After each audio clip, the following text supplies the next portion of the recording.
So Taren Sullivan, welcome to Building Legacy, man. It's good to see you. Yes. I've known you since you were like 5'4". Yeah. Now you're how tall? You know how tall you are now? About 6'7". Just about 6'7". That's it. Yes. So the people that don't know you, they're gonna watch this. You are a basketball player. You went from like high school standout, college basketball player, G League, played overseas, dealt with some injuries.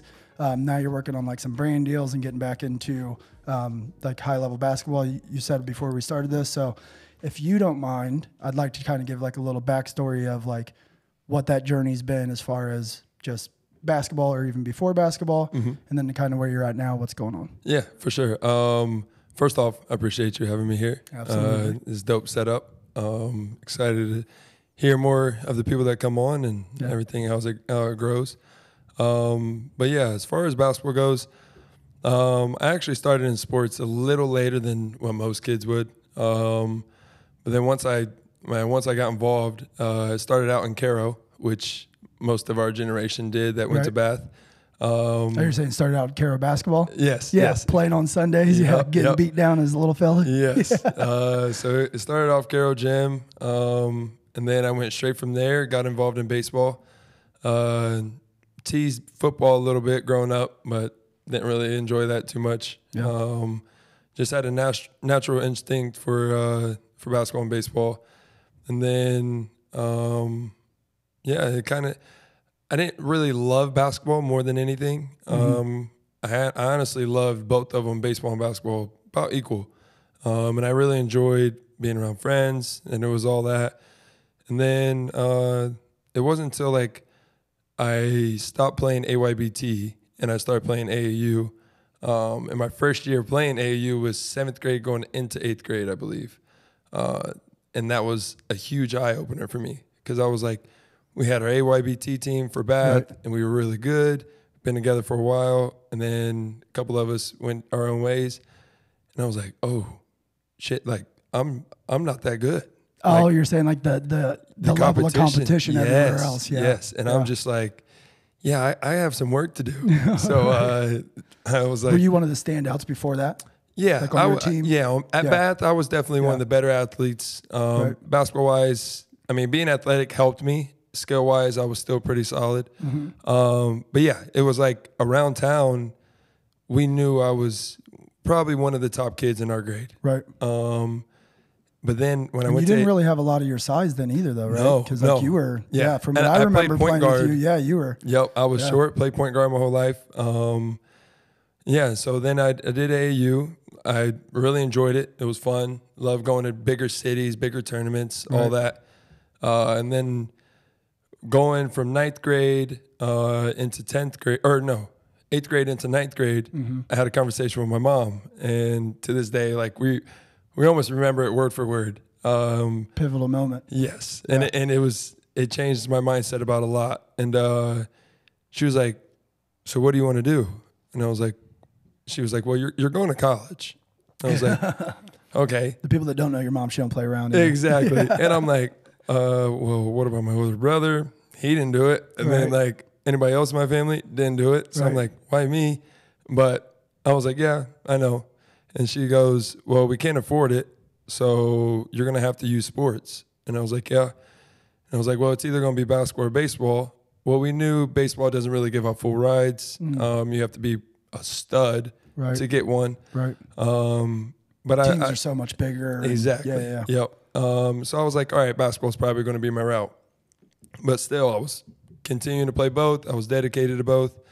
But the basketball kind of came out of like necessity a little bit, more than just like passion. Okay. And it was, she was like, if I'll help you out, I'll do whatever I can. We'll pay for whatever training, anything. Right. And then that's when I got involved with Radar. Okay. In Lima, and local legend around here. Yes, absolutely. Yes. And he took me underneath his wing. He could see that I was truly passionate about it. And I was going to give it my all from the start. And things slowly started clicking for me. I still didn't grow too much until like freshman or sophomore year of high school. is when I hit like a solid 3-4 inches growth spurt. It was overnight. It was pretty crazy. I remember bodying you in the post and then coming back and just being like, all right, well, that's done. Yes. So that made me feel great about myself. And then Start dunking on your older brother. Exactly. Yeah, he remembers those. Basketball kind of just started clicking for me. And I was, of course, putting in the work like crazy. And things were just falling into place slowly but surely.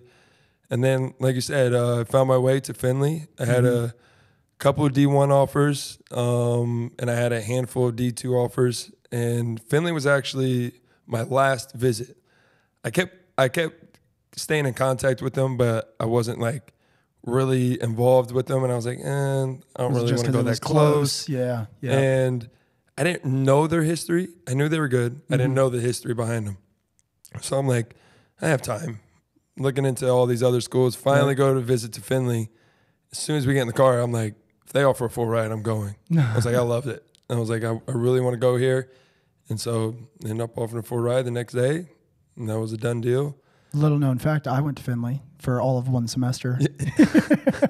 That was not the route for me. But yeah. And that's, I tell people that even today, though, if it wasn't for sports, whether it had been baseball or basketball, I probably wouldn't have gone to college. Right. I mean, it works itself out. You don't need college only for certain things. Right. But yeah, I mean then again, Findlay kind of just kept doing what I was doing, stayed dedicated. I remember hearing your name all the time, like with Findlay and what you're doing up there. You were killing it. Yeah. And then it, again, like I always tell people, the work you put in will always come to light. And that's something I really stay true to myself. Like no matter, I may not jump 3-4 steps ahead. I may only take a half a step forward, but I know the work I'm putting in on a daily basis is going to pay off one way or another. And it surely did. I like the saying before we got on here, you're talking about that you like Nick Baer. Yes. I don't know if you've ever heard him say it's better to be consistently good than occasionally great. Yep. I use it. Yep. Yeah. Some of the best advice. Yes, absolutely. Because I think too many times we get ahead of ourselves. And it's like you say, like the trying to comparison is the thief of joy. Right. And it's so true, but it's almost impossible to do it. Whether you use comparison as motivation or you use comparison as like a knockdown on yourself. Right. Why am I not there? Why is he getting the offer? Why am I not getting the offer? I know what I've done and all the things I put in and things I've gone through. And I've gotten better at that. But yet still in my career, it's like, man, if I would have had the opportunity that guy had, I think I could have made it. Things like that. But I also use it as motivation. Yeah. Like, you know what? One way or another, I'm gonna prove to you I'm as good as I know I am. The way I love looking at it is the whole nobody cares, work harder. Yes. Yes. Because really nobody cares besides you. And it's so crazy you say that because I was just bringing a very similar quote up to my wife the other day. And I preach to a lot of kids that I help train now, like, find a way. And I always tell them, find a way, find a way. And I tell them, like, hey, it's going to get tough. It's supposed to. Right. And that's the fun part about it. Because you know you're growing. Process, Yes. And when it gets hard, though, like, whatever you got to tell yourself in your head, tell yourself. Yep. To find a way to get this job done. Whether it's make a certain amount of shots, get a drill done, whatever it is, like, find a way. And I use that also because of, I know we're getting a little bit off track. No, you're good. But we love getting off track, so you're good. So my college coach, Charlie Ernst, who I'm still very, very close to, went to that man for everything, very loyal, genuine guy. And he told me, it was like freshman year, I walked through the gym and he was like, hey, T, how you doing? I was like, doing all right. Or not too bad. And he was like, yeah, but who cares? Or I said, no excuse. I have no excuses, which you hear a lot of people say, like, how you doing today? Good. I have no excuses. Right. And he was like, who gives a shit? Yeah. And he was like, yeah. Who cares? Yeah. Because like people don't people don't look at that a lot. No. Like no one's going to feel sorry for yourself, or no one's going to feel sorry for you. Pity. If you have that mentality, you're just waiting on nothing. And I use that to this day. And every time I see him, I don't say it to him. Right. And I'll catch myself saying it to other people, but yeah, I'm like, I use that in a lot of aspects of life. As soon as I get tired, like, keep going. Like, no one's going to feel sorry for you, whether the gym's filled with people or whether I'm by myself. No, what's funny is one of the questions that I actually text Cam, maybe 10 minutes before you walked in the door, is I text him and I was like, add to our list of questions what it's like to work in the dark when nobody knows when you're grinding. Yes. Because that's, to me, that like it motivates the shit out of me to know that I'm up at 4 and I'm just like, I know nobody else is up at 4, but I don't need to tell anybody. Yes. Like I know I'm putting in that work.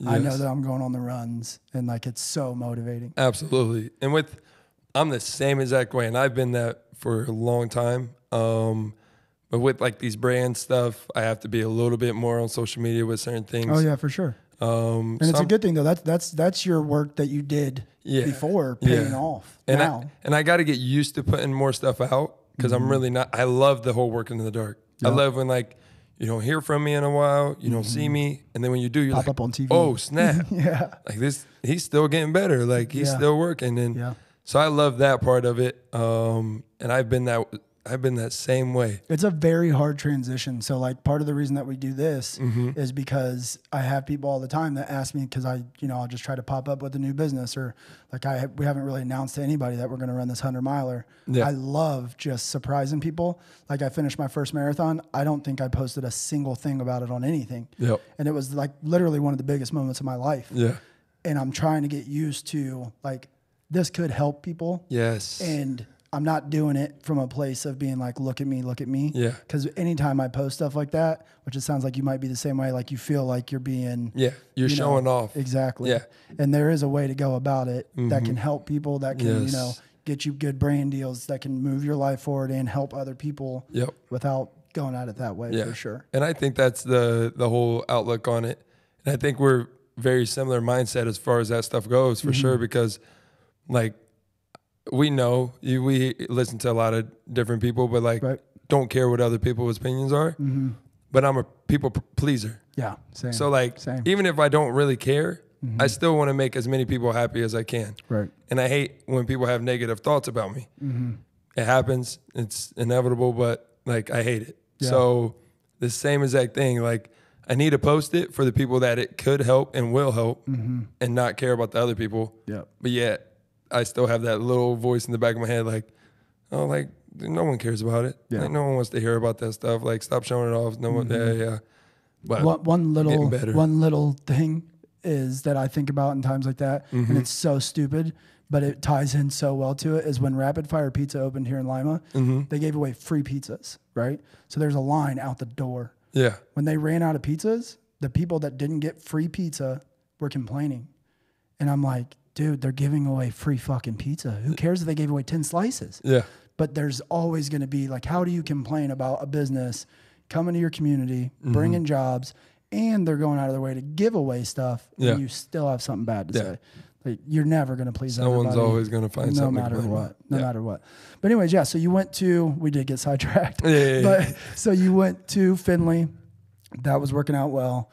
How did that transition then happen? Because it was from Findlay to G League, correct? Yep. Yeah. Yes. So what did that look like? Like, was you just got a call? I mean, was that always kind of the path? So no, it definitely wasn't the ideal path that I planned on taking. My freshman year at Findlay, I ended up getting a stress fracture in my foot, and I was out for like 10 to 12 weeks. And they were going to redshirt me, but we couldn't because we had lost other guys, and we were very low on roster. So I came back, I played, and then once I got healthy going into sophomore year, I was in the gym like crazy, and I took a big jump, but I took the biggest jump, I think, of my college career from sophomore to junior year, and I just took off, and I was like, oh, like the pro thing was always a goal, but you don't know until you get a little bit closer how realistic it can be. Right. And so I, like junior year, I'm like, oh, like I can definitely go pro, but like, where is it going to be? Senior year, I'm like, okay, I'm going pro. And then it was always like overseas. I just thought that was the normal route for a lot of guys, especially smaller school. Right. So I planned to just go overseas.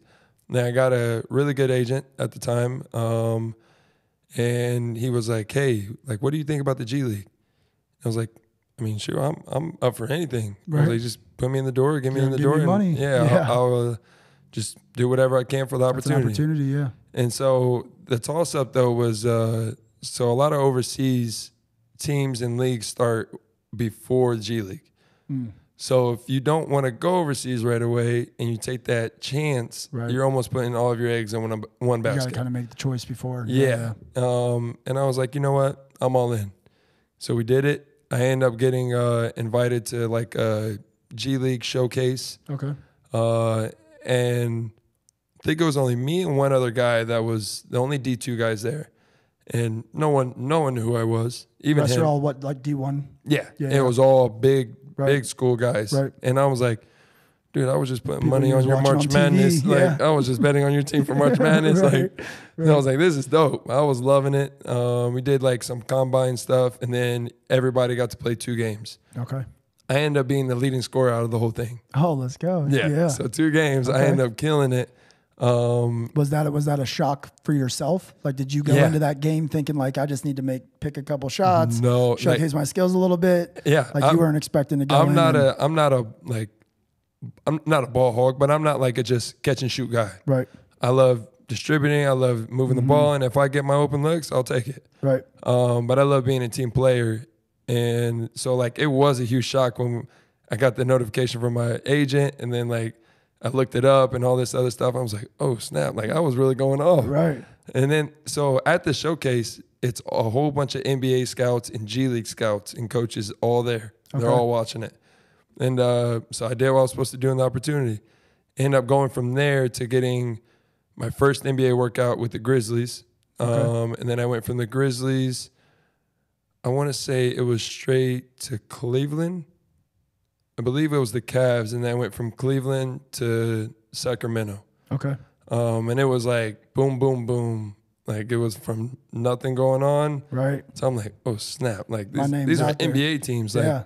And the Grizzlies one was actually a solo one, which doesn't happen too much. And I know it was like kind of like a squeeze me in type of thing, which doesn't matter. But I got to work out in front of like the whole front office, the staff, and it was just me. Just you, all eyes on you. Just me and the head G League coach at the time. Was that a like, I'm glad that all eyes are going to be on me, I can showcase my skills, or was it like, shit, I can't blend in? You know what I mean? Like, it was were you excited that it was just you, or were you nervous that it was just you? I was super excited. And then when we started, I'm like, oh shit, like this is like, this is a lot. Like this is a little different from where I'm used to. Yes. And they're all lined up on the side, and I'm just like, oh snap. And like the anxiety built up a little bit, nerves built up. And like middle of the workout, and we're doing simple stuff. I tell people all the time, like NBA stuff is so simple. They just don't mess up. I was going to say, they probably want to see that you can do the little things perfect. Yes, that's all it is. Like the drills aren't crazy. They're not stuff we see on social media. Like they're so simple. It's just how perfect can you be with it? And I'm doing solid, nothing crazy. And then I'm like, I'm dead. And I'm sitting here like, okay, I'm in great shape. I've been working my tail off for this, but I am dead. And I look at the coach and I go, hey, coach, can I get a drink? I was like, I'm sorry. I was like, I don't want to be a wimp or anything. I was like, I just need a drink. He was like, I think it's the nerves, everything kicking in. He was like, no, go ahead. I got a drink, came back. And then we do a little bit more and I'm dead again. And then we finished with shooting and I shot the shit out of it. Really? Like we did all 3-point shooting around the horn and I maybe missed like 3. Oh. Like it was like make 3 at 7 spots, something like that. And I just was hitting. I'm just sitting there like, well, that felt good. Like, that was what I was hoping would happen. Talked to them, and it was more just to get my name out there, opportunity. Nothing came from it, of course. And then moved on from there. Sacramento, I was a little bit more comfortable. And we would go from like, we would do a morning workout, and then we would play against the Kings, like Darren Fox, all them. And then we would go later in the afternoon, we would have like more of a G League tryout. Like guys, they were looking more for the G League. Right. And I was killing there. I was, like I said, I was in great shape. So I'm just running sprints past guys, getting a lot of easy looks. And then that's the way I ended up getting an offer from them a week later. So it worked itself out as far as choosing the G League route. On an opportunity. Yeah, and it was a great way for me to get a head start on my career. Like you said, get my name out there. Confirmation too. Like I can do this. Like, exactly. Yeah. And like even if it wasn't for the NBA team, I knew I can hold my own. Right. And I knew like I went from, like I said, being a point guard all my life, go to Finley, switching to the 4, right, moving in the post a little bit, and then going to the G League where I'm more of a 2-3 kind of guy. I can guard a little bit of anything, but my true position is going to be the wing. Right. And so like I did a lot of moving around, and I was like, and once I get comfortable like playing the wing again, I was like, it's going to fall into place. Yeah. And I mean, it worked itself out. That's awesome. Yeah. Yeah, that's a hell of a story, dude. That's not, because, you know, a lot of people's path is like here, here, here, here. Like the fact that it took some twists and turns. Yes. And a lot of people, you know, it takes one left turn and they're thinking you're supposed to go right, it's over. Yep. And they're out the race and they're just like, this isn't for me. Yeah. You know, I'm out of place. These guys are past me, whatever. Exactly. So to go back a little bit, part of that story, like at the very beginning of this, you said your mom came up to you and was like, because essentially that's the piece that took these roads, right? Like chose this path instead of this path. Yep. And she said like, well, you're going to college, but we don't have the money.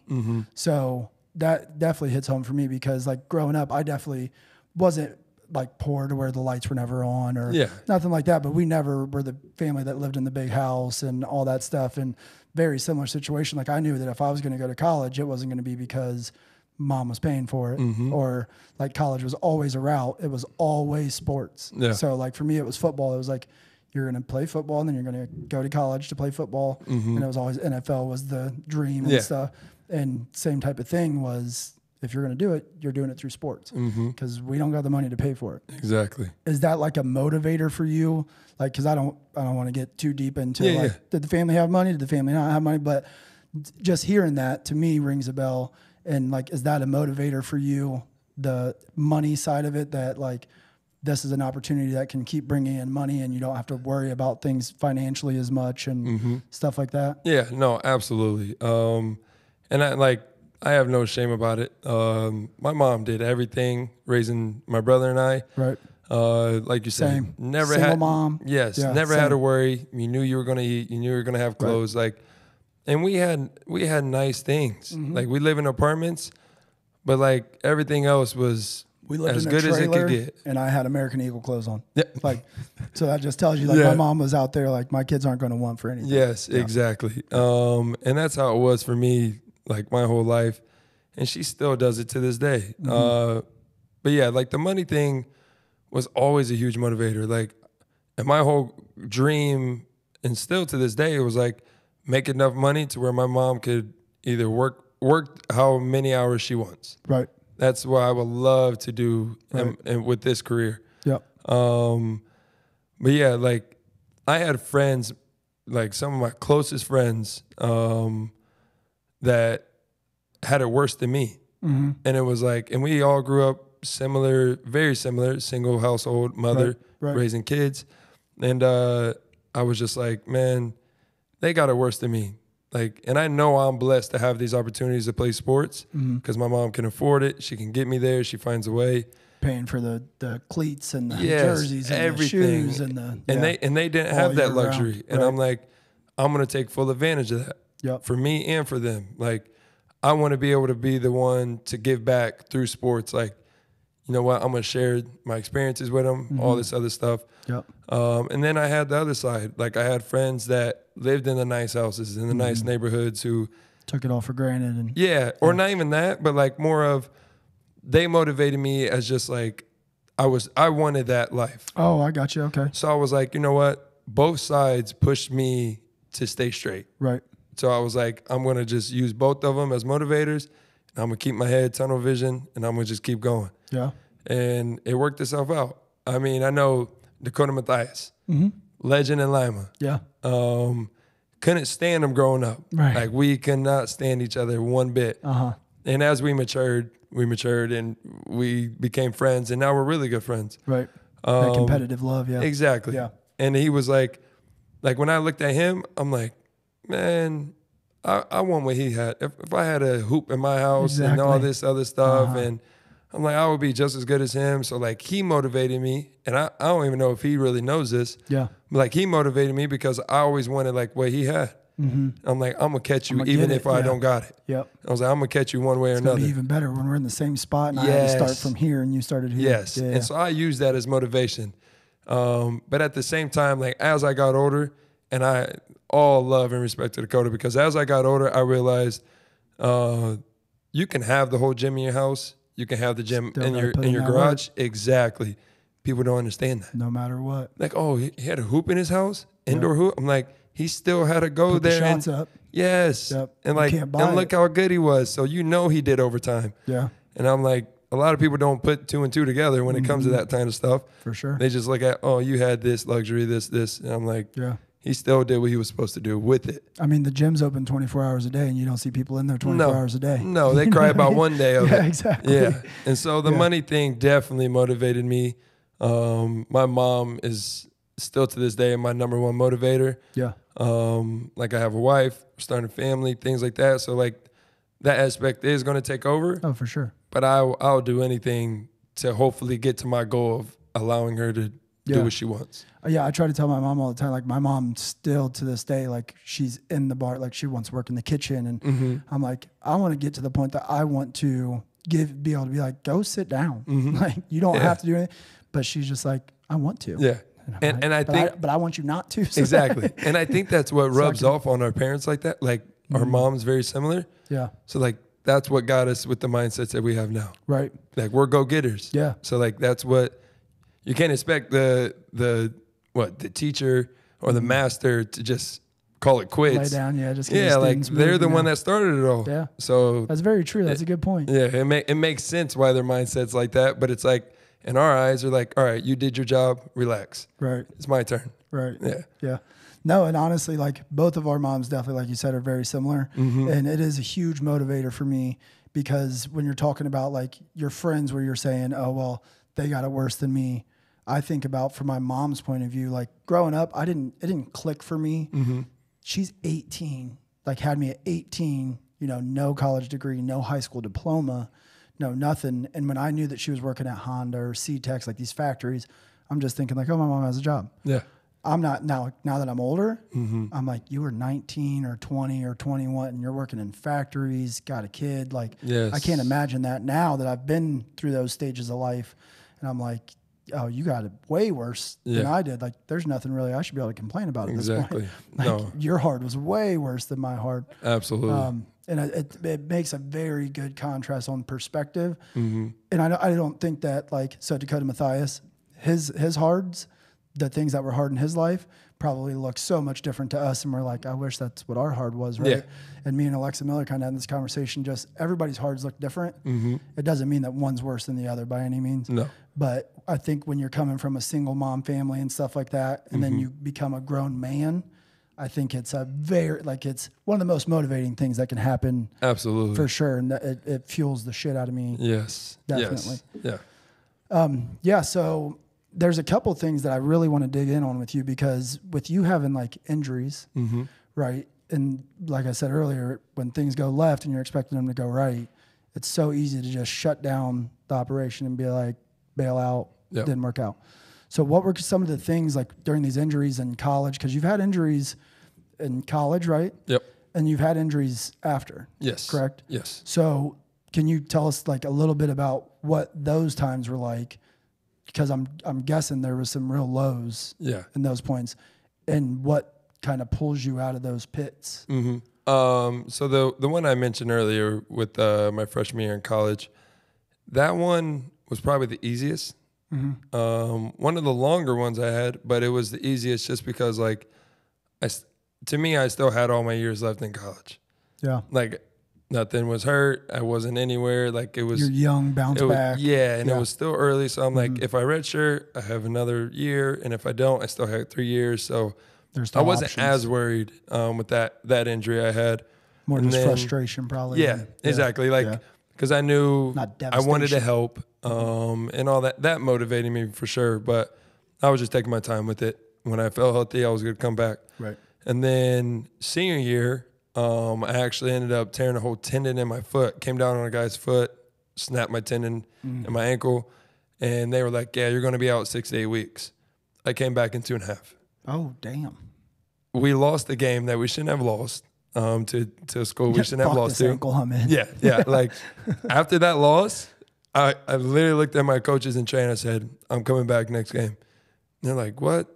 I was in doing therapy 2-3 times a day, like just doing everything I could. And I came back and I was fine. Like I had it taped up and a little bit of support, but like I was good. And even my physical trainer was like, "Yeah, this isn't supposed to how, like, it's not supposed to go this way. Right. Like this isn't normal." Not doctor's orders. Yeah. They're like, but she was like, "It's strong. You're healthy." And she was like, "I don't know how, but you're good." I was like, "All right." So that I was motivated quick. And it was senior year, so I'm like, I got to get things back on track, prove to pro teams and agents like I'm good. Right. So all that stuff started motivating me. Injuries aren't a liability. Yeah. And so that played a huge role into it. But still to this day, and I pray that it's the only one, my ACL in 2020 that I tore during the TBT tournament has by far been the hardest thing. As far as sports goes. Where were you playing at that point? So I had just finished my second year in the G League with the Bayhawks, and then it was summertime, and then COVID was going on and stuff, and then we had the TBT tournament, which is at the end of July. Okay. And it was in Columbus, and we were the very first game, all that, about 6-7 minutes into the game, pop. Like, just didn't get hit, didn't do nothing, just went to jump, and it just gave out, snapped my whole ACL. And then when it happened, like, everyone's telling me, the doctor's telling me, I'm like, the lady's pulling on my knee, and she's like, "Yeah, I'm sorry, you probably tore your ACL." I was like, "I don't give a shit." I was like, "Just get me up." Right. Like, I was pissed off. I knew I heard it. I was like, "Just get me up." Yeah. So then immediately I started, which was crazy. I took like 2-3 days off because of swelling, relaxed. And then I'm at my apartment with my wife, and I started doing jump ropes, started doing band work, and I just started working out like crazy because they were like, you can build strength before surgery to help. And to help the surgery and recovery. Yeah. So like if you start building muscles around it early, it'll help you for after. Gotcha. Yes. So I'm like, oh, I'm going to work. So I started grinding like crazy before surgery, come back, and as soon as surgery hit, like, and I just hitting all my steps as soon as I could. And then I came back, I was cleared in like 5.5 months, which is not outrageously early, but it is early. On the early side. Yes. Yeah. So I came back, cleared, and then I think it was close to 7 months, I ended up signing to go to Africa. Okay. But that whole mindset I had was, again, like, I have something to prove. Like, this isn't the end of my story. Like, I'm not calling quits just because of injury. I want to be able to call quits on my own terms. So all that type of stuff. And like we spoke earlier, like family, everything, just like I used it all. Right. All the stuff I grew up on, all the stuff I learned through high school and college, like it all just came to one big circle. Every single day I was using it as motivation. Have you ever heard of David Goggins' cookie jar? No. He just talks about, like the things that you go to when you're at your low points that you keep in your cookie jar that help motivate you through different points of your life and stuff. Yeah. So obviously, I mean, that's when you're at that point when there's not the light at the end of the tunnel and there's not like, you see a clear path. That clear path is gone now. Yeah. I mean, what's running through your head when because the only people motivating you at that point really is you, right? Like nobody else can see exactly where you're heading. So, I mean, what's going through your head, like, as far as getting you up every day? Because I just know for me, like just in business, right? When you have those bad days where it's like, shit, like all that did not work how I thought it was going to work. It's hard to get up the next day and be like, all right, but I'm going to tell myself this, that, and the other. Yeah. So I'm just curious, like what was that internal conversation like? You know what I mean? Was it like, I'm going to prove these motherfuckers wrong?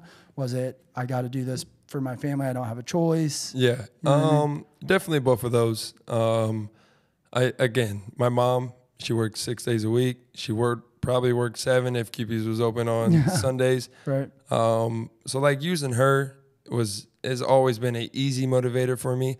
It's probably my number one go-to. But then like my brand that I started fresh out of college was Blessed Beyond Measure. Yeah. And I got that from my college coach.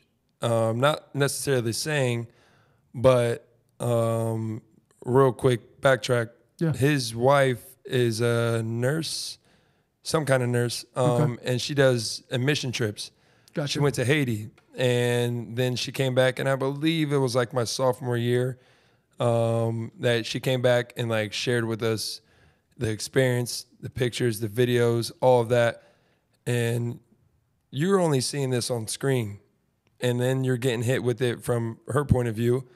And then as she leaves the room, like Coach Ernst was just like, you guys want to complain. Yeah. And he's just like, for what?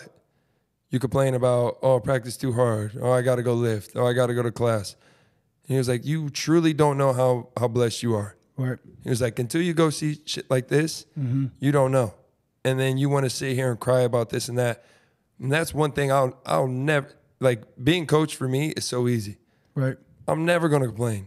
Yeah. Like I'm God gifted to be able to do this at the level I'm doing it. So I use that, translate it into the Blessed Beyond Measure.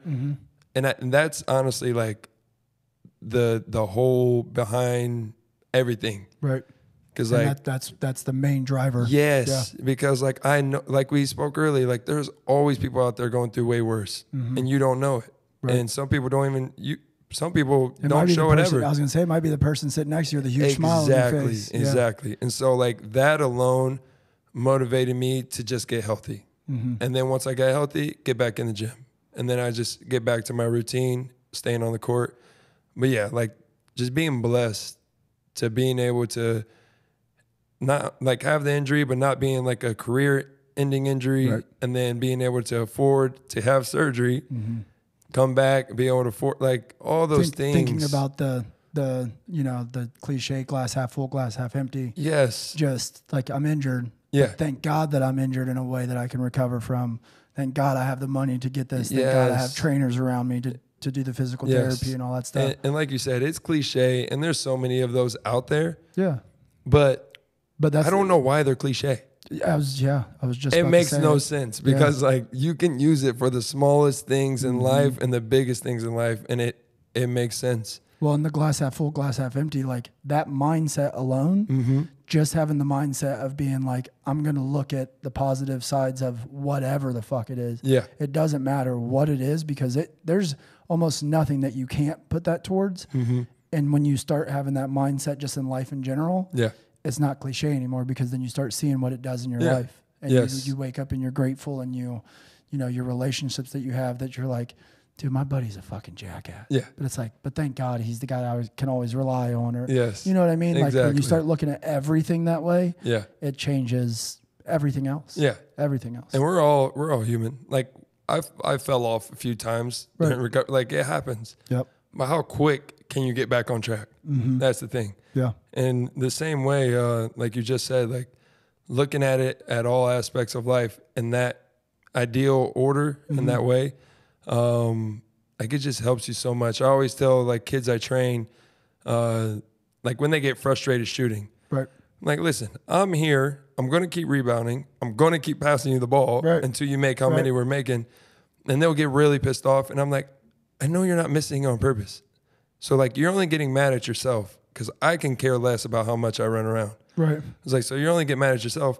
But I said, what do you think a negative mindset's going to do? You're not going to make the next 5. I was like, I'll tell you that. You're just going to pray. Right. I was like, but if you change your mindset a little bit and you just keep shooting, just keep digging at it, and you're like, oh, next one's in, it's going to happen. Yeah, but part of that is they're looking at the goal of I got to make 10 shots or whatever your guys' drill is, right? And they're not looking at the fact that, hey, I might have to shoot 20 and I'm excited that I'm going to get to take 20 shots. Yes. Because you got to love the process. Like when you start looking at things, like if you would have just looked at, hey, I'm trying to get to the G League, I'm trying to get to the next level, I'm trying to get into the NBA, and you're only focused on that, then it's devastating. Yeah. Right? Like it's like, this injury, I'm done. I'm never getting there. Coaches are going to look at me this way, and people aren't going to trust my knees and whatever. Exactly. But if you're looking at it like, oh, cool, this is another opportunity for me to just put in more work, and I'm here because I love the process, right? Like I love working out. I love getting better and all that stuff. It changes everything. Yeah. So is that what you would say to somebody that's in like a younger version of you, or even somebody older than you, honestly, that's trying to do like just sports or an athlete or anything at a higher level, and has those, you know, big career ending injuries or anything like that? I mean, is that how you look at it? Is just like, you can't look at where you're at now, think about all the good things around you and the potential that's still there. And you use it all as motivation. Right. Like I said, it's hard. It's supposed to be though. Because if that was the case, everyone would be reaching their dreams and goals. Another super cliche thing. Yes. If it was easy, everyone would do it. Yes. But the older you get and the more hard things you do, the more that you're like, oh. And I try to tell people, like, yeah, I know, like, the shit that's not going the way you want, use it. Right. The other things, like, that are great, use it. Yeah. And keep that on. Use both to keep you on track. Yeah, I really like the part when you said you had the friends on this side, right, that didn't have, and that you were wanting to bring them along for the journey, and then you had the people on this side that did have, and like using both of those to keep you on the straight and narrow. Yeah. Because you really have been, I mean, even younger, like you always had a good head on your shoulders for the most part. You know? Like you seemed like you knew what you wanted to do. Yeah. And I think I was blessed enough to be around enough people where I learned from their mistakes. And like you said, like I've made plenty of mistakes throughout my life. Probably more as an adult than I did a kid, which isn't supposed to be the way. Backwards. Yeah. But yeah, so I mean, like, I learning from just people around you and your own experiences, like, it only allows you to grow better and it allows you to help the person beside you even that much more. Because like if you don't go through anything, like your work can only go so far. Yeah, you got to have some credibility to the things you're talking about. And that's some of these high school coaches, or just coaches in general, crack me up because like they're preaching to these kids and the kids are looking at them like, yeah, okay. And then like after a month goes by, it's like, okay, what else is there? Like, because you sound like you just read something off of Google or you looked something up off of YouTube. But like, I think the more time, like if you're a coach that didn't have a career in basketball, like get out there and do more, like go learn from other coaches, go to other things. Like, so at least now you have credibility more to your word. Right. And I think it goes that much further with kids listening to you. Like it just helps out. And you know how you were saying, like you have a hard time being in the public, or not being in the public, but putting your life in the public's eyes. Exactly. Same thing with me. And some of that I think was from not necessarily self-doubt, but just being like, because I don't have this stack of proof that I've showed to everybody of like, dude, I've been putting in the work, I've been doing all this. And then I jump out and I'm talking about like, you should be doing this, do hard things, do this. Yeah. And it's like, I don't have that undeniable like stack of proof behind me to be like, no, I know what the hell I'm talking about. Yeah. Like I'm doing this stuff. Yeah. It definitely gives you a lot of credibility when you go through the things and you push through the hard times and but like you put in that work. There's never a time limit on that. So, you know what I mean? So like, yeah, you may have been a little behind on the ideal start of a lot of things that you're doing, but you still knock down the marathon. You still knock down building a business, podcast. Like, all those are, for sure. You can't hide what's already put out there. Like, it's already, you already checked it off the list. So definitely. I think that, like, I mean, not you, but just people in general going through similar things. It's like, it doesn't matter when you start, but as long as you start it at some point and you start knocking these small things down and you put, all right, that one's on the list, check. That one's on the list, check. Like, that works just as good as anyone that did it their whole, you know what I mean? Yeah. It's impossible. It's damn near impossible to keep chipping away at something Mm-hmm. day in and day out, day in and day out, day in and day out, and not get better at it. Exactly. Like you could be the worst golfer on the planet. You go golf for 8 hours a day. Yeah. Put in 5 years, Yeah. you're gonna be a damn good golfer. Yeah, and that's why I don't get mad when I golf, because I don't golf enough to. Right. Yeah, so I'm like, no, I know I'm not supposed to be that good. So Right. if I hit one straight to the woods, yeah, it's about right. Right. So let me ask you this on your like day to day now then. Mm-hmm. So, cause you said that you're getting into another opportunity to go back and play overseas, right? Yes. So, because you've been doing this for quite some time now, Mm-hmm. what does your day to day routine look like? Like what keeps you motivated day to day? Yeah. Reaching those goals 100%, and getting the most out of my career. Cause I mean, like anything, it's a short span of your life. So like, and even sports is even probably shorter. Yeah. So you can only do it for a very finite amount of time. And it's usually not on your time frame. It's usually man upstairs. So like, I'm gonna do what I can while I can, and I use that to get me up and go. I wake Just thinking I only got so much time to do this. And I hate using the whole like sayings and quotes and all this, but I really say this stuff to myself. Yeah. And I promise you, I wake up and I'll look at myself and I'll remember a video or something I just watched. It was like, you let your phone go off 2 times, like you snooze it, you don't want it. Bro, it's so sick. I swear on my life. I can't, there's a dude named Bedros Keuilian, and he talks about like if your alarm goes off and you hit snooze, he was like, you already lost and you're a bitch for the rest of the day. Yes. And I can't get it out of my head. Yes. I'm just like, why? Yeah. It's a blessing and a curse. Yeah. It's a blessing and a curse. Absolutely. Yeah. And then like those days where it may go off a couple times and I still get up, I'm still like, man, I know. like you little ass, like what the hell were you doing? Like, oh yeah, you got 5 extra minutes of sleep. Like that made a huge difference. Yeah. So yeah, like my routine, I'm like a 4 o'clock, 4:30 guy. Yeah. I love getting to the gym, like you said, in the dark. Mm-hmm. Yes, and I just love like feeling like you're one of the very few that is up and really grinding. Yep. Because you wake up and go sit in the living room and just watch TV for 20, 30 minutes until you wake up.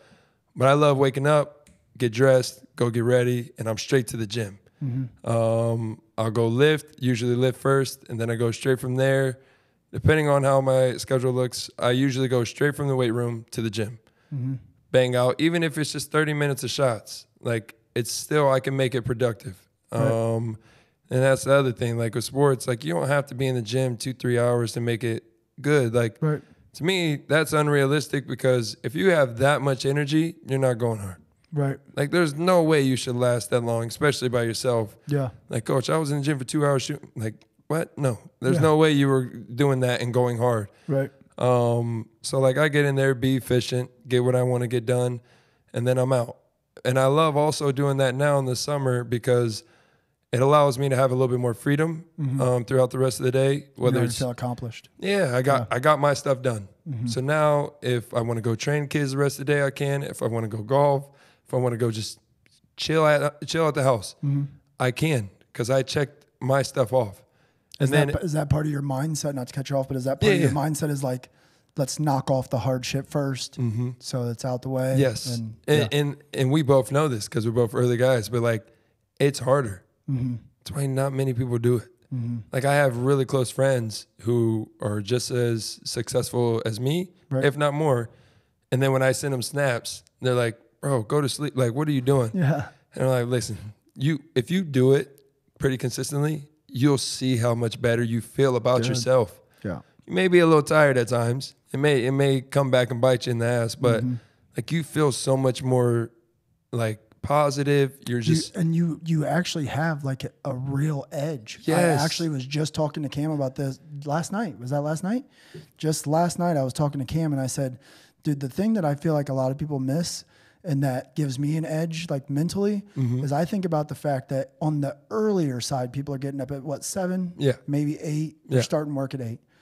I get up at 4. I am like full blown hard work by 4:15, 4:20. Like I'm straight to it. So I was telling him, I'm like, if you think about those 3 hours, and even if I just only do it Monday through Friday, I'm getting 15 hours a week So every 3 weeks, I've gotten a whole extra work week than you've gotten. Yeah. So it's impossible for me to put in that type of work and not catch up to you. Yeah. And if you're, if we're starting here and I'm putting in that work, I'm blowing past you so fast that you don't even stand a chance. Like there's no way you could catch back up. So for me, it gives me that huge mental edge to just be like, I'm getting extra. Yes. Yeah. And I've built the mindset as well as like, cause it's off season for me in the summer. So I'm going to enjoy myself. Right. And whether that's going out drinking, having fun with friends or whatever it is, or doing anything, like I'm going to enjoy life. I'm going to enjoy the people around me.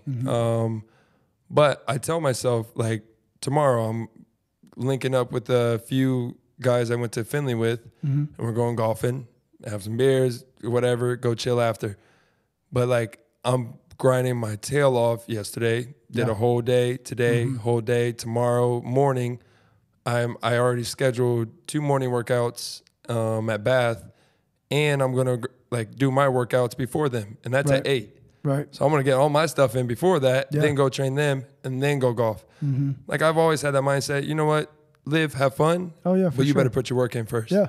And like, then you can do it guilt free. Yeah. When you do that, you don't feel guilty about it at all. And you're not trying to play catch up. Right. Like, because that's the thing. Like, people go have fun, do all this, and then they're going to try to play catch up. And it's like, yeah, I may take a step back because I do some of those things after doing, fitness stuff. Yeah. But I'm not taking as many steps back as some other people. Oh yeah, for sure. Yeah. And I'm right back to it the next day. Right. As long as I feel healthy and I'm good, I'm all in. Right. It's a funny joke too, real quick. It's like I'm always trying to dunk. So like if I'm around little kids and like dunk, I'm like, all right, yeah, I'll go dunk it. Open gym, drills, anything. I'm always dunking. I got a couple friends that tell me like, bro, chill out with the dunking stuff. Like, that's why your knees hurt, this and that. Right. And I'm like, listen, there's gonna be one day I can't. I was like, I'm enjoying every bit of this getting above the rim. Like every opportunity and day I have, I'm getting up above the rim. Yeah. Because when my knees give out, they give out, and I'm like, oh, there that goes. And that's the last time. Yeah. It's corny, but at the same time, like enjoy it because it goes by so fast. 100%. Yeah. Yeah, and it's so short, just life in general, that like my biggest fear is that I leave something, like I didn't take that last dunk when I could have, that I leave something on the table and I'm like, dude, if I get to heaven and he's like, dude, you could have been this. Yes. And you fucking did that. Yes. I'm going to be And especially when you're the one that controls it. You're the only person. Yeah. Like some things are out of our control, but like when you control it, like not going running, say, or like not signing up to do a run. Right.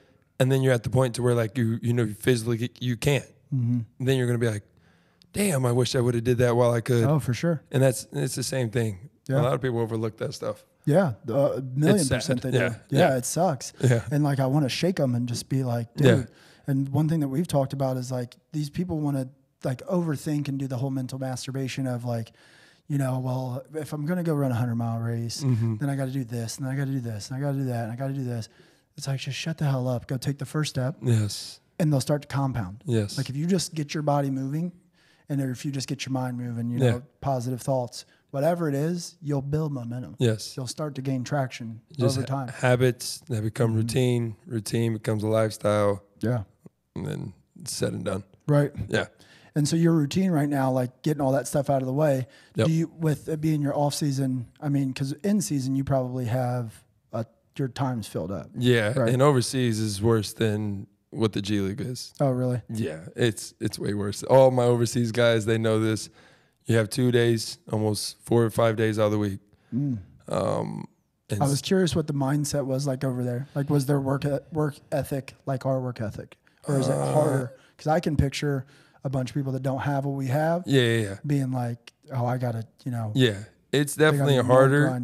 Sometimes it's not real. It doesn't make sense. Like, it's not realistic for basketball. And that's the biggest difference. I think, like, NBA and those type of people, like, they know what needs to be done. They know what the necessities are and like the key things that we need to concentrate on. As far as like your skill set. Yeah. Gotcha. And so like you're in the gym, you get it done, you're out. Right. Like that's it. And then recover your body, all that stuff. Overseas, like they make up drills. They make up conditioning stuff. They make up, it's just, it's a hit and miss no matter where you go. Right. Like I've heard some like people kicking down bamboo crazy trees. stories. Like that's their like fighters over there. They throw stuff at you. Like you got to dodge things. Yeah, I'm thinking a dodgeball. Like if you could dodge this, you could dodge a ball. Yeah, like throwing wrenches. Yeah, and I'm just like, and then they're like, they put chairs everywhere, and you got to touch them. I'm like, bro, just tell me what shot you want and what move. Like we don't need to do all this extra stuff. And then we go to the court, and it's like, they work with what they got. Yeah, like do burpees, do jumping jacks, do that. I'm like, we're on the court.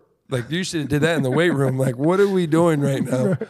No, it gets pretty chaotic overseas. But, yeah, it's definitely a huge difference as far as, like, the layout goes.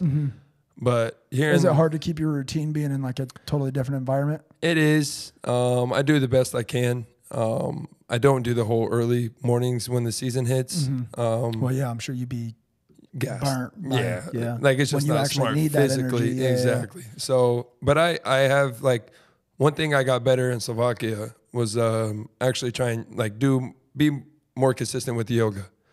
Okay. And my wife is really into it, huge into it. She does it like daily. Man, tell her to start offering classes because I want to get into it. Yeah.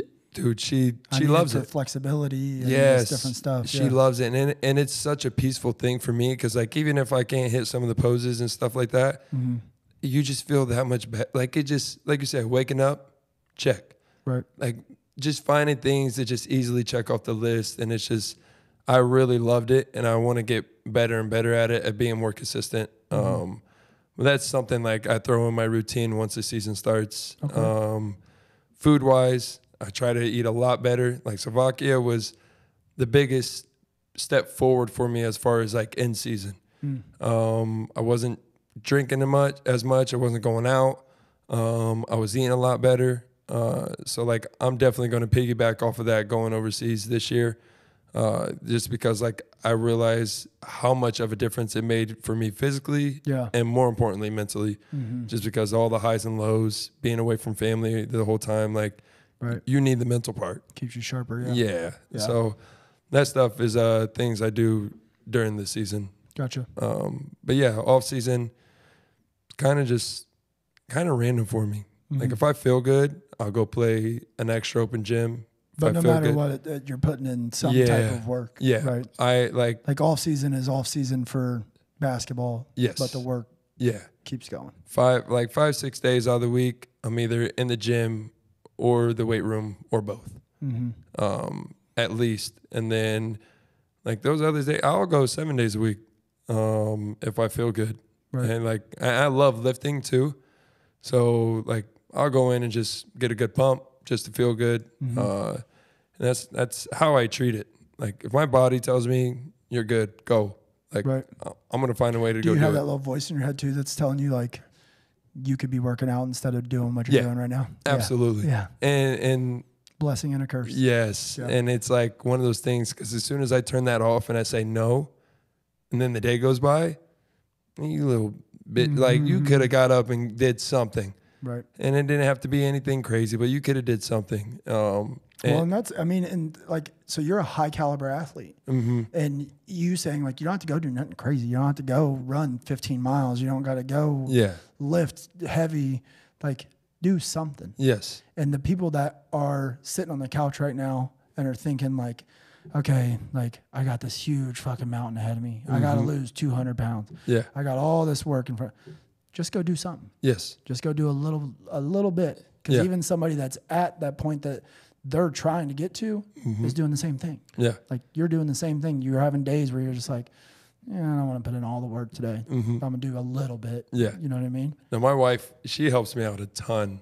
She's always been a big supporter, motivator. I mean, she's been with me since. I'm a big believer that there's no good men without a good woman behind them. Oh, my gosh. Like no, like really successful men. We've been together over 10 years. That's awesome. And we'll be married 4 years. Next week. We'll edit that together. Yeah. This month. Send us a video you recording the real day. Exactly. Yeah. But yeah, and then we'll be married for 4 years. And she's been around me since I was in high school, skinny ass kid, telling her like my dream and my goal is to play professional basketball. Like coming from Lima, coming from Bath, like she's looking at me like, or do you feel like she believed it enough. Did you have to? She believed it enough. Yeah. Okay. She believed it enough to where like it was never no knock. She wouldn't knock me down for it. Her family wouldn't knock me down for it. It was like, all right, we'll see how far this goes. And I think like, not saying they were, but like if there was a moment where, all right, yeah, it's clearly not happening, then they would have started questioning some things if I would have just kept digging at it.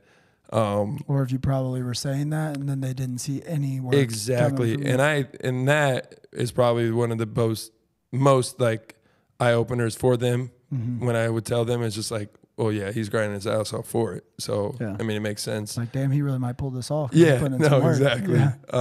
But yeah, even to this day, she gets me up off the couch like on those off days or days I don't really want to do anything. She goes on walks like at least once a day, if not 2-3 times, and it's just walk around town, walk her dog, anything. She just walks. Simple. Yeah, no matter what the weather is, she'll get up, she'll go. And she was like, "You want to go on a walk? You want to go to walk?"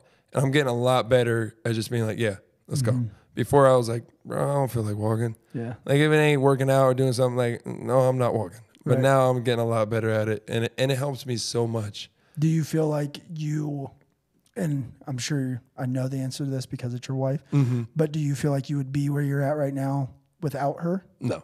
Yeah. Not. I think I would have achieved some of the goals, especially my high school and college goals. I think those, I mean, like, I would have reached them one way or another because I was very self-motivated. I was going to say you didn't need a lot of extra drivers. Yeah, I already had enough behind me. I was locked in. And then the professional life, because like, I don't know, it's a different mindset because it's all on you. Right. It's all on you. And if you don't want to go hard in the off season, it's going to show. And if you get signed somewhere and you don't perform, you're going back home. So like it's real life when it comes to that. Live. And so like she's been huge on me. Like, this is our goal. Like, come on, what are you doing? Oh, I like that. And this like is our goal. Yeah, it's like not just your goal. I thought you wanted this. Like, come on now, I'm with you all the way. Right. She busts her tail. She's carried me when I was hurt. Like all this stuff. Hey man, what a motivator for you as her husband too is like, this is our goal now. Yes. Like, you done drug me into this. You got me believing in this shit. She tells me yes, and she's not a preacher. Like she won't preach to me, but like she'll remind me. Yeah. She'll remind me. She won't sit there and be in my face about it. She won't yell at me or anything like that. But she'll tweet me a couple words and like, hey, what are we doing? What are you doing? I thought you were going to do this. I thought you had to do like. That's all my wife has to say. Yeah. I thought you said you was going to do this. Yes. She don't have to be like, what the fuck? You said you was going to do this. All she has to say is, I thought you said you was going to do that. Yeah. And I don't know about you, but there's times where I'm like, I get pissed at myself. Yeah. And then I sometimes let it out. I'm like, bro, chill. Like, I'm going to go do it. Like, I let it out on her, but I'm really just pissed off at myself because I didn't go do it before she said it. I seen something about that, and I hate that. For me, I love quotes and different things. I hate when I see stuff on social media and I like put it deep into my life. Because I'm just like, man, I'm really living off of a Facebook quote right now. Yeah. But I did see something on Facebook about that, and it was just about that if you get mad at somebody for holding you accountable, it's only because you never had intentions to do it in the first place. I love that. And I'm like, that's so true. Yes. Like, because you just said it because it sounded good. Yes. You know what I mean? It was I'm going to run 10 miles tomorrow. It's because you didn't really believe that you were going to run 10 miles tomorrow. So then the next day when she's like, I thought you said you was going to run 10. And you're like, dude, chill out. I just worked out. Yeah. Like, it's because you never really had the intentions to actually get that done. The whole sounded good thing. I love that. Yeah. I use that. Yeah. Yep. I hate that it came from social media, but it did its job. No, I find things on TikTok, and my wife doesn't have TikTok. She's barely on Instagram. And I'm like, listen, TikTok has been helping me out quite a bit. Like, you got to understand, there's good things on there. Yeah. Until you scroll across and you're like, is the earth flat? Like, they got me believing some crazy stuff. Yes. I'm like, I can't watch this too long because I'm going to start thinking some stuff. Get into rabbit holes and all that. Yeah. But no, so your wife definitely, I mean, it sounds like it's been the backbone, essentially. Like, it's not like she's holding the fire to your feet, but she's been the support. Yes, absolutely. And that injury time was like so big. Because like I said, I hit some lows. Yeah. And when I hit them, she's right there to pick me back up. Not to get on my ass and like I said, not yell at me and even like dig me down even more. Right. She's just like, you're good. Yeah. Look what you accomplished. Like, you're good. Yeah. No, and a lot of people don't have those support systems, right? And like they don't even have one person that's there to pick them back up, Yeah. you know, when like things get tough and stuff. So I don't know if you even have something like to where you felt like it's all on you, you know, like there's nobody there to help pick you up. But I know that I've had times to where I'm like, man, nobody sees what I'm trying to do right now. Yeah. And that's when it gets really hard to push through that hard stuff. Yes. And what you were saying earlier, to where it's like, if you slip for a day, like it's cool, dude. Yeah. You got time. Yes. You could start like, what's his name? The dude that created KFC. Yeah. Colonel Sanders. Yeah. Like, I think about him and they're like, dude, he's like 70 years old when he started that. Yeah. Or like Robert Downey Jr. was sitting getting DUIs and then he was like 35, 40 years old. Or Morgan Freeman, like, there's plenty out there. Yeah, like you got plenty of time. And so like when I was in those spots to where I'm just like, man, I'm fucking up left and right. Like I'm not on the path that I want to be on. And there wasn't really somebody that was like, dude, you got to go. Like, get back on path.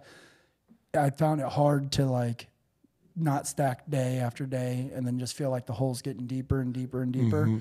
And I think a big thing for me was just that mindset of being like, is this what you want to do for the rest of your life? If the answer is no, then you got to do something. Yeah. Like it's either that or you're just going to stay on this path forever. Yes. So that the fact that you had a support system like that is huge. Yeah. Huge. Because it would be so easy to get in that hole when you were at like the lowest lows and just be like, yes. And I actually there's no light. no. And I hit the lowest point of my career. I wouldn't say life. Just because like there is a separation for me, like as far as basketball stuff and then like life stuff. You're able to keep them. Yeah. And I know the difference. Ride on this. Yeah, because like the basketball stuff isn't always realistic as far as like what people go through life situations. But I hit the lowest of lows in my career, actually, like right before I went to Slovakia. So last July, right before one of the high points. Yes. So last July, I ended up getting in trouble, and then I ended up. But before that, like we had lost our second miscarriage. Oh God! And it was thank you. But it was like one of those things where it's like, geez, like, are we ever going to start a family? This and that. And things were just going on, and we were trying. She was going to the doctor nonstop, trying to figure out what's going on. And then we just made the decision, like, yeah, going overseas right now is just not fit. And so I contacted my agent, contacted the head coach that I was going to, and I was just like, hey, I can't do it right now. Like, my mind's not there. Right. And the coach was like, all good. Like, they don't want anybody that's mentally not there. So I was like, they know that's probably 80% of the battle. Exactly. Right? There's guys out there that are ready to go. So they went somewhere else. But then the GM of that team was not about it. Held my rights, wasn't letting me go.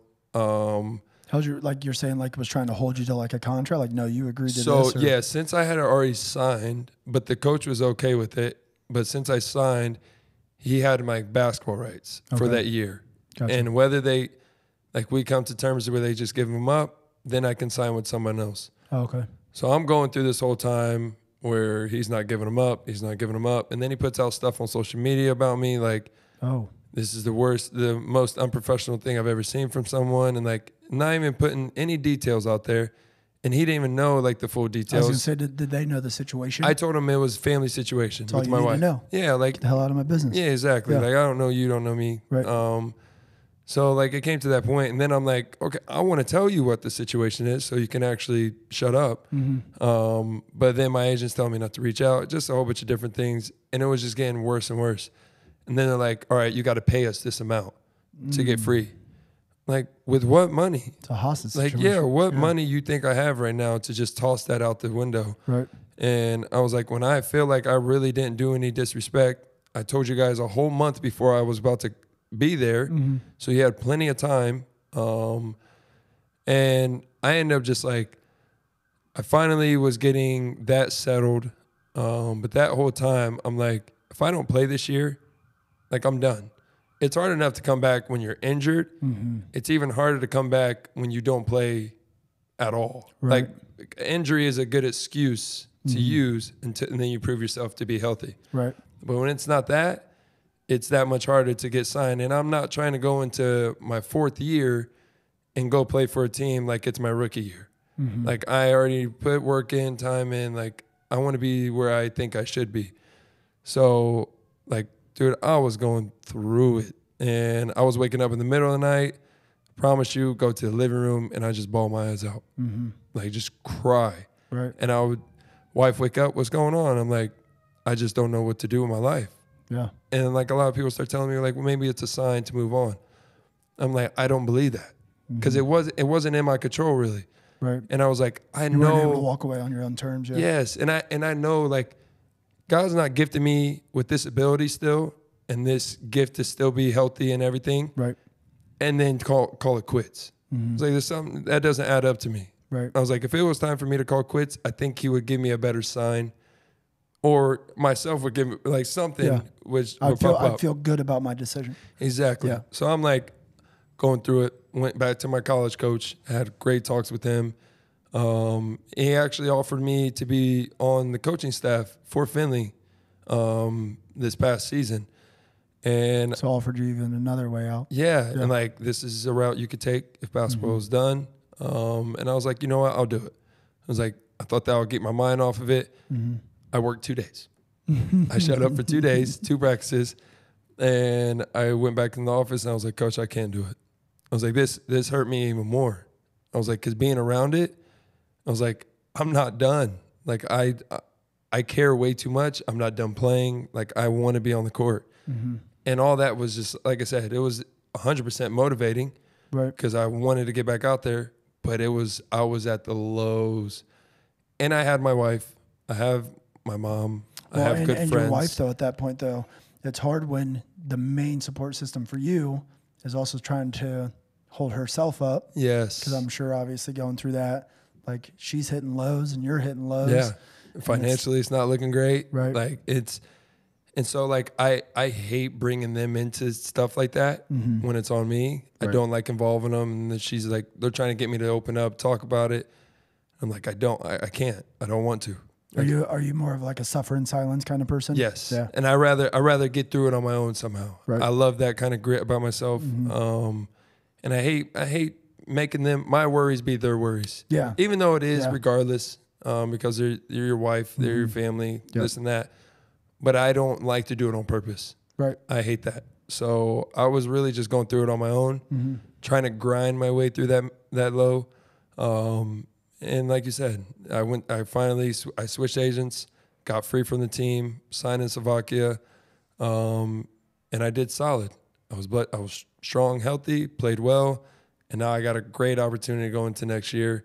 So like I went from probably the lowest of lows in my career, and now I'm right back on track. It is always that. Yeah, and going forward, this is the best contract I've been offered. Really? Yeah. So like that. It's just crazy how it works. Like you said, day by day, find a way. Yeah. And it's always that. It's always, at least, I mean, obviously neither of us are 75, 80 years old sitting here talking about this is how life works. We've seen it all play out.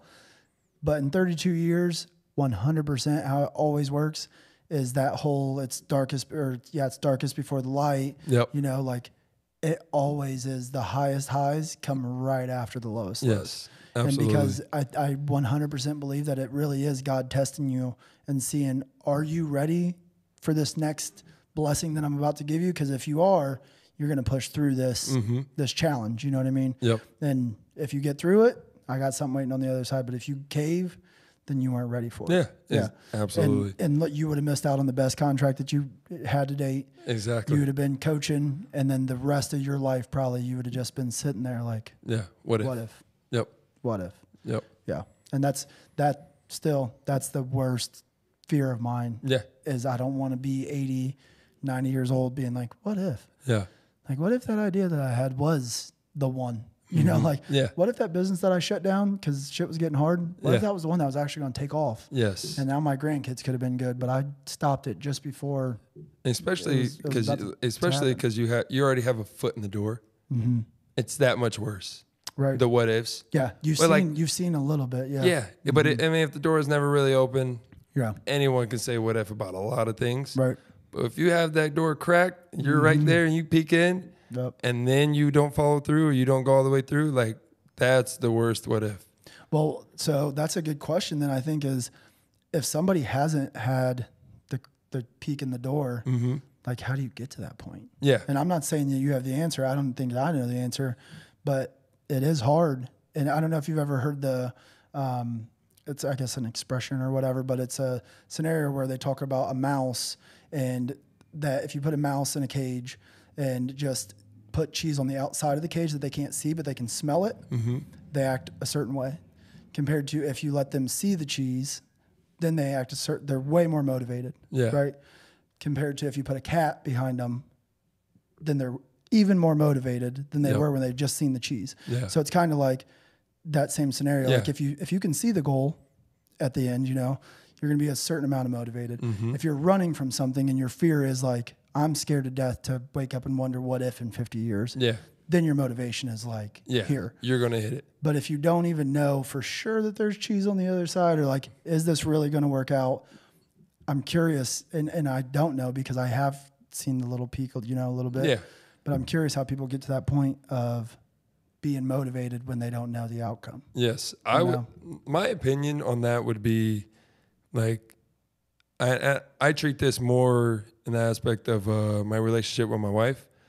There was a time where I was in college and I first started going out to parties, hanging out, and I'm like, oh, like, this is dope. Right. I'm like, what would it be like if I was single? Like, maybe this would be even more fun. Like, right. So I was like, maybe it's time to take a break. And she was like, if we take a break, we're done. And I was like, all right. Well, then I hit a couple people up, close friends. And then one of them was like, can you see yourself without her? Could you go the rest of your life without any communication with her? Because clearly she's not going to play the toy around. Right. Can you go the rest of your life without? And I also, like, you can use that in this aspect. Could you go the rest of your life and not knock at that anymore? Right. Because the more you go half-ass, it's not going to happen. Right. And like, so it's like, can I go another day and not think about it? Yeah. Can I go another day and not grind right. And there's going to be days where you take off. Not think about what was on the other side of that door. Exactly. Yeah. And I think that's a great way to look at it when you just know it's your goal and you just know that door's right there. Is just like, okay, can I turn my head, and go the other way without ever looking back at that door? Right. And I think that's a big thing where people say no, but yet they're still half-assing it, hoping that it falls into play. Right. Hoping somebody shows them a picture like, this is what's behind here. Exactly. Yeah. And then you don't even think about it, but it's like, you're probably not the only one with that, looking at that same door, a very similar one. Right. So it's like, for the people that said, screw it, I'm 100% in, who do you think is going to get it first? Right. Well, and I think that ties into two things that we've talked about is you have to at least from what I've seen, if you're only worried about the goal and getting to that goal, it's going to be so much harder on you. And also like the glass half full thing. So what I mean by that is like the looking at the thing as glass half full, right? To me, I think my answer to that question would probably be that no matter what happens, if you work towards the door, and even if you don't know what's behind it, if you just look at it like, I know if I just work towards it, something good's going to happen though. Yeah. Even if I open up the door and there's nothing back there, right? And then the other side of it, as far as like when people are looking at, I just want to know what's behind the door, and maybe there's gold behind there. My dreams are behind there. Yeah. Like everything that I wanted to have happen in my life is back there, and they can't see it, then it's hard. But if you're looking at it like, I just want to fall in love with the process of what it's going to take to get to the door, it makes it so much easier, because then you don't have any like, you know, preconceived notion of what's back there. Yes. You're not going to get let down. Yeah. No matter what's behind the door. Yeah. Like all the work that I put in to get to the door made it worth it. That's 100% true. And it took me a long time to stop caring about the outcomes of things. You know, And like you said, building that, like through that process, it may not be the same door you was aiming for. Right. It opens up other ones along the way. Yeah. And you're like, oh, this one's closer. I can really let me go open this one real fast. Everything. Yeah. Yeah. Now I can keep going back to this one. But like you just find different ways. Because you just got to get started. And you know this, but like you learn so much about yourself. You learn so much about the people around you, trying to go with certain things, like, because they're not going to believe it as much as you do, and they shouldn't. Right. So like as you're going, you start seeing, oh, like they really do care about me and my goals. Yeah. They're really there for me, even when it's not visible. They're there for me. You know what I mean? The highs and lows, and you're figuring out a lot about yourself. Is that something that you found early? Because like the fact that, so for me, I didn't find like real purpose in life until later in life. You know, it started with my son when I was 25, and then it started just changing my mentality a little bit, but it still took me like 2 years to really be like, okay, like I have at least starting to get a vision. Yeah. Right? The fact that you were young and like came out the gate with a vision, essentially, for me, when I found that, I started losing people along the way. Yeah. That people just naturally started fading away, and in a good way. Yeah. And it wasn't that I was being like, I'm too good for you now, or they weren't right to get me to where I was going. Yeah. But it happening later in life, it was people that I had built relationships with for a long time. Since you had a path early, I mean, did you keep a lot of those people that were around you young? Like, are they still around you, or did you lose a lot of people along that journey? So as far as like people that really helped keep me on my path and keep me going as far as like my basketball goals and things like that, there's only like a few. And I mean, like I have a solid friend group. Like there's only a couple that I would say stay on me about certain things and keep motivating me, stay on me about basketball stuff. Not to say my other friends don't help me out with the other aspects of life. Like they help me out with enjoying life. Right. My other friends. So like they make sure I don't just sit, like basketball isn't everything, in which you need it. You need it. Yeah. But since I started early, I think I knew exactly who I clicked with. And it's crazy you kind of brought that up, is because my wife always gives me credit and she always like talks about it, and then she also gets annoyed. But then she's always like, it's very impressive how close you are, how close you've been to these guys your whole life. Right. Second, third grade, I have like the same main friend group. Like, and we're still close. Right. And like people fall off all the time. Oh yeah. As soon as high school hits, fall off. College ends, fall off. Like, for sure. And I have the same main friend group since second, third grade. And it's because I put the effort in to stay close. Right. They put effort in. And then like you find what works as far as your friendship goes. Like I know what friends to hit up for certain things. Yeah. I know what friends to hit up to go have a good time, get my mind off of this. Know what friends to hit up to like keep me back on track. I say that all the time. Keep me motivated. Like, and they're all 100%, like they're all very, very valuable. 100%. Yeah. And there's not one that outleads the other, because you need both of them to balance out your life and enjoy it at the same time. So, right. I'd say all the time I have friends that I just know what lane to keep them in. Yeah. You know what I mean? Yeah. And you know what guys that hit up, like if you want to go out of town, yeah, I'm not hitting up them because they're not going. Right. I'm going to hit up these guys. I know they'll be down. Yeah. Just different things like that, small things, but like it's just how it works. And they know what to hit you up for.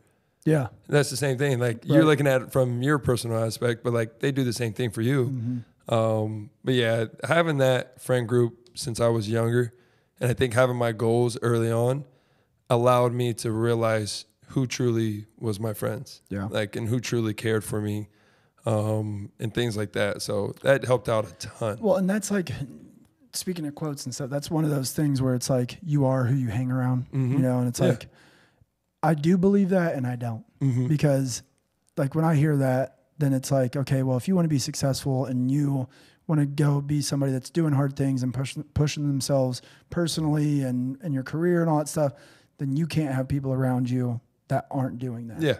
You know what I mean? Yeah. And that's where my mind goes when I hear And you that. have friends like that. You have friends that are kind of like, they're cool where they're at. Right. You know what I mean? They don't really have the go-getting mentality. Yeah. Yeah. If things happen, they happen, but they're not the same. Right. But it's not to knock them. Right. Like, I still love them to death. Like, they're still very, very valuable to me. Yeah. Yeah, I definitely agree with that. Yeah. It just makes it hard to think like, if I have to cut these people off just because they don't want to do the same thing. And I agree. Like, we just went to Put-in-Bay for a bachelor party this past weekend. Yeah. And there were guys there with me that are very good friends of mine. I know that they're not people that I'm going to hit up if there's a business opportunity, or if I'm like, hey, you want to go run this 100-mile race with me? Yeah. Don't even think about calling them. Exactly. You know what I mean? Yes.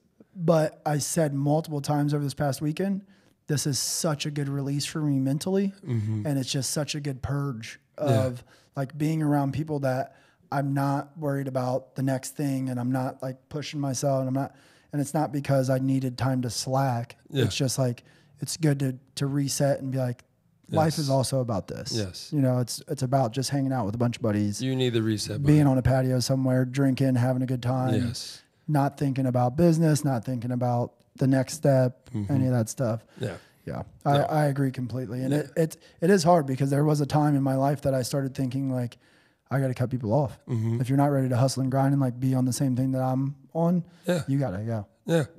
And it's a thin line, but I think as you start accomplishing things and you start knocking things off, you're like, well, shoot, I stayed friends with them the whole time. Yeah. And I still reached my goal. Yeah, exactly. Yeah, they didn't hold you back. Because they're definitely, obviously, I mean, everything has the yin and a yang. Like there's definitely people that they're dead weight, man. They're holding you back. Yep. Like when they, like, I'm guessing you have friends that when they know you're training, it's like, he's grinding. It's not my time to distract him and try to be like, oh, fuck training, you know, come out and do this, you know. No, absolutely. Yeah. Real quick too, do you have a hard stop? Do you have a time? What time is I think you said you had to be somewhere at around 4. Yeah, like 4:30ish. What time? Okay. So like Go to about 4? You good? Yeah. Okay, Yep. cool. So another thing that I wanted to know about was because you have a wife. Oh, I just seen your 30 minutes. He was already on top of it. Oh, look, yes, sir. But anyways, so I wanted to talk about like your self-belief and like confidence, right? Because multiple times now you've been like, I've just always known, you know, like I've known that I'm going to do this, I'm going to do that. Like, what are the things, like, how did you build that self-confidence? Was it just over time? Do you feel like you were confident as a young kid in 7th, 8th grade and you just carried it with you? What's helped you build your confidence in yourself? So I definitely wasn't one of those kids that would come in just feeling super confident by myself. I think growing up where I was, where I had so many, I mean, you were around me when I was younger. But like when I was around a lot of older guys, my brother, and just different people, like I never felt like I was dominant. So it was like I didn't have that overconfidence just built in me. And it wasn't until like I started realizing how much work I put in that helped my confidence, of course. Because when you put the work in, like, you know what you're capable of doing. It does. And so that went a long way. But then just the aspect of like going into day by day, and like I was just like, you can do it. You just gotta believe you can do it first. And then when it starts falling into place, like it takes care of itself. And then like knocking those small things out, whatever it is, like builds the confidence automatically. Yeah. And I think that was something I was really good at. Taking the small wins as they come. Yes. I've always been really good at that. And I've always been someone that loved being the outsider. So, and it's hard for a lot of people. Yeah. And I just had this conversation earlier today with kids I train. And I said, I wished I was more of an outsider during school. I was like, I wish I was more okay, like raising my hand, asking questions, like being that person that wasn't scared to be embarrassed. Yeah, leaning into like my dorkiness, like when we were in science, and I was like, that is dope. Yeah. But I was like, oh, I want to be the cool kid. Or I'll make like a joke because like I didn't want to feel stupid. So I would try to make it a funny thing. And then you didn't get the information that you really needed. Yeah, and like I wish I would have been better at that in school. And I was good, but like I could have definitely been better at it. And then basketball, I was just telling them, I said, don't be afraid to be someone that comes in, does form shooting, does ball handling, like all that stuff before practice, before the workouts, while all these other kids are just talking and throwing up shots and doing crap, like just BS. Right. You're over there actually working on something. I was like, don't be afraid to be that guy, because it's going to help you in the long run. Your teammates are going to notice it. Your coach is going to notice. Like, it's going to help you. Yep. And I've always been okay with being that, and especially when it came to like leading by example. So sports, so easy. You tell me to sprint, I guarantee I'm going to do everything I can to be first. Right. And once I got more mature, like it was easy for me to be first. So I was perfectly fine being the go too hard guy. Yeah. I loved it. I loved it. Like I said, dunking, first drill we get, I'm dunking it. It may be 7 a.m. practice, I'm dunking. Right. Guys are like, bro, chill out. And this happens in the G League like all the time. Those guys are kind of like on casual mode most of the time. And I'm like, oh, we're finishing at the rim, say less. I'm dunking it. They're like, bro, just relax. I'm like, no, I'm cool with being this dude. Yeah. It's like, because it's proven a lot of different things to a lot of different people and to me and building my confidence. Yep. So, and like everyone to this day still gets on me about, I have an Android and I've always had either Android or I had a BlackBerry for a little bit and then I went back to Android. And I told him I'll never get an iPhone. But like, it's a funny joke now, but like even back then, that was one way I always wanted to stand out. Yeah. Because everyone started getting iPads and iPhones. Right. And I'm like, give me a BlackBerry. Yeah. Because I want a BlackBerry, Mom. And I was like, I'm going to stand out. And it was just small things like that that like I knew if I could do it different than what most people were doing and I can still reach my goals, my confidence shot up.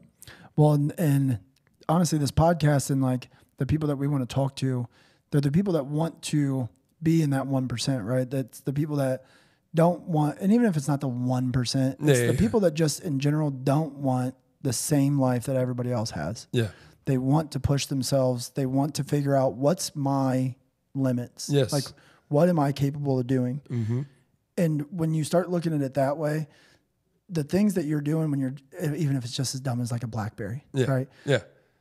You're already looking at it like, I don't want to be what everybody else is. Yes. You know what I mean? And you have to get comfortable knowing that where you want to go, everybody else isn't going to want to go there. So it's dumb to think that your landing spot is not where everybody else is. Then your path to get there is not going to look like everybody else's, or everybody be sitting in that same spot when you got there. Yes. And I've used that for so long in my life, and I love it. And I love that about me. Yeah. And it's not as bad now.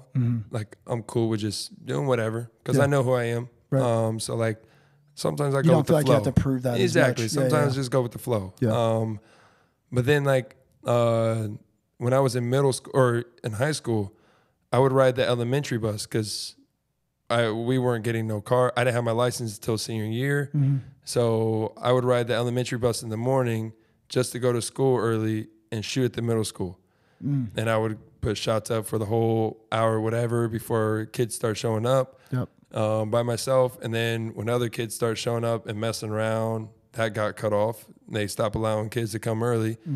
So I'm like, shoot. And then once I got my license going into senior year, I would drive my mom to work at 5 a.m., wake up with her, and she would get me up. And she said, I'm going to give you 2 chances.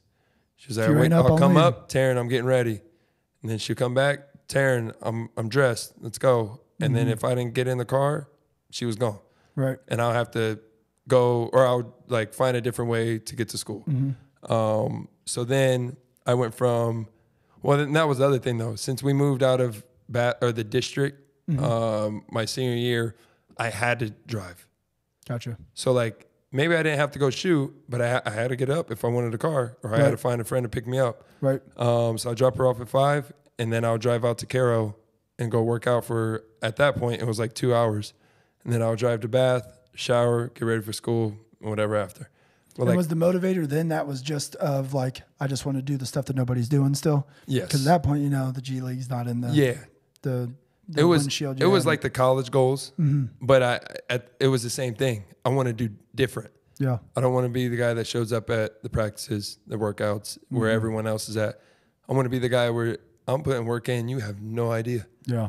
You have no idea. All you're going to see is the results. Yeah. And it worked itself out. No, I love it like getting up early.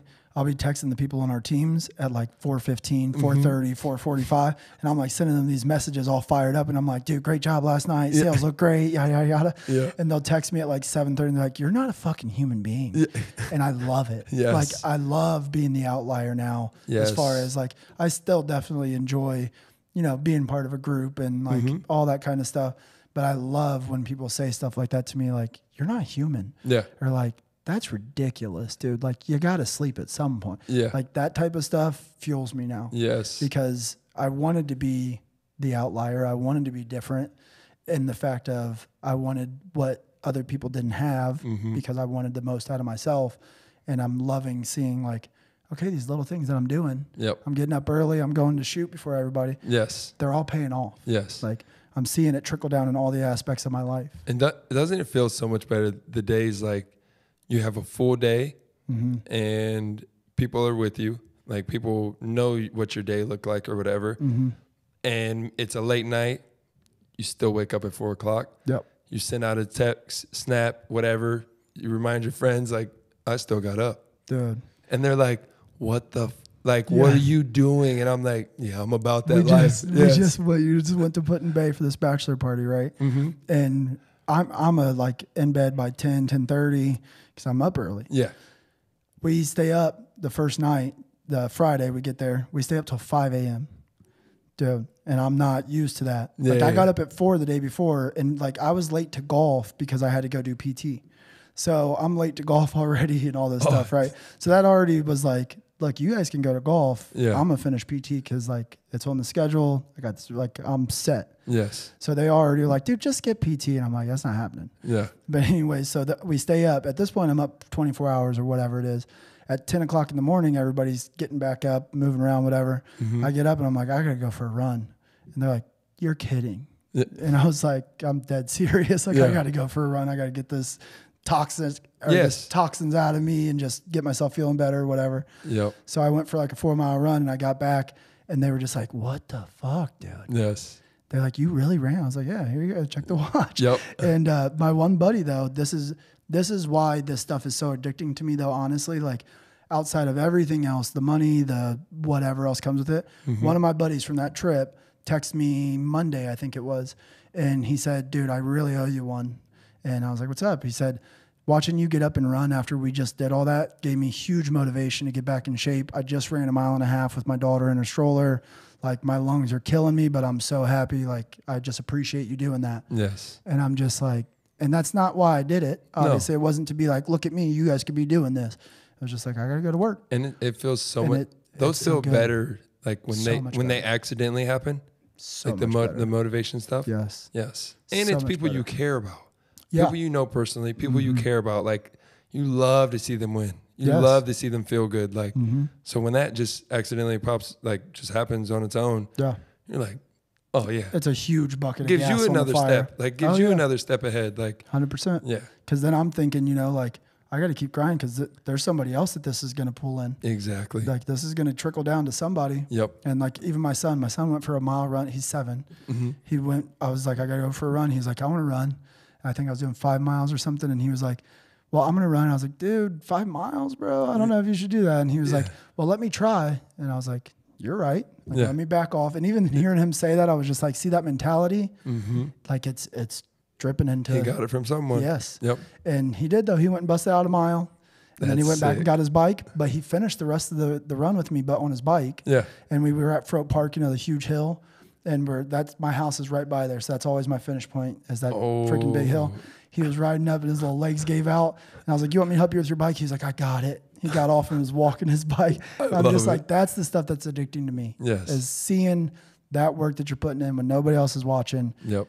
It is coming out in other places. It's touching other people, the people that are really close to you. Yep. And it's so dope. It's a great reminder. It is. Yes. It is for sure. Yeah. So we're coming up close to the end of the time that we have. Yep. So my question for you is, the name building legacy, right? For us, it obviously has a certain meaning. I don't know because, like you said, you guys are trying to build a family and stuff like that. Mm-hmm. Building legacy to you, like what would that mean to you as far as if you heard those words, building legacy? That's tough because I mean, it's always, you said to me, immediately I started thinking about like what sounds the best and what relates to everyone. No. Yeah. You specifically. That's exactly where my mind went. But yeah, I mean, my legacy is going to be making sure like all the sacrifices that people have done for me, my mom, my wife, my close friends, other family, like the sacrifices that they have done for me are worth it. Mm-hmm. I hope they feel that way. And not just, I don't want them to just say it because they're my friends, they're my family, things like that. Right. But like to where they truly feel like it was worth it. Like it was worth me helping him with money. It was worth me driving him here. Yeah, it was worth me helping him work out, this and that. Like I want them to truly say, damn, Taren paid it forward or paid it back. Yeah. And that's one of my main goals is like, I want to give it back to my mom to where she can chill out a little bit more, enjoy life with her grandkids, things like that. Right. Give it back to my wife for all the things she's gone through with me, to where she can maybe chase something of her dreams and goals. And then like my friends, I want to be able to give back to them to share with them experiences that they may have never thought about doing. Right. Like right now, I'm about to go over to Tokyo, Japan, and I have a few friends that are already trying to plan trips to come visit. Yeah. Like, yes, they're paying for it themselves. Yeah, but still. Like, they would have never had the opportunity. Right. Most likely. No, I understand exactly what you're saying. Yeah. So like things like that. And then I want to get to the point to where like financially I can be like, yo, we're going to a trip. Oh, yeah, I booked you a flight. Yeah, we're going on a trip here or there, whatever. Like money's not everything, but like being able to do that. It's a good vehicle. When I feel like it, yes. Is my legacy that I kind of want to leave behind. Yeah.